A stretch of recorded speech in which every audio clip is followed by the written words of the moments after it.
Бүгүн Ош гуманитардык педагогикалык институтунда 5 март Ак калпак күнүнө карата улуттук каада салттуулай салтанат болуп өттү.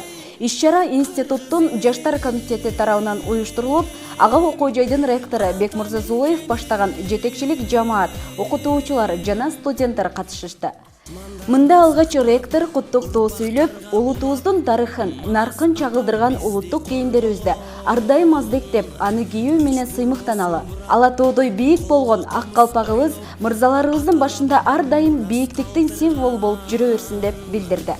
Салтанаттын экинчи бөлүгү ак калпагыбызды даңазалоо максатында Ош шаардык мэриясы менен биргеликте жөө жүрүш менен коштолду.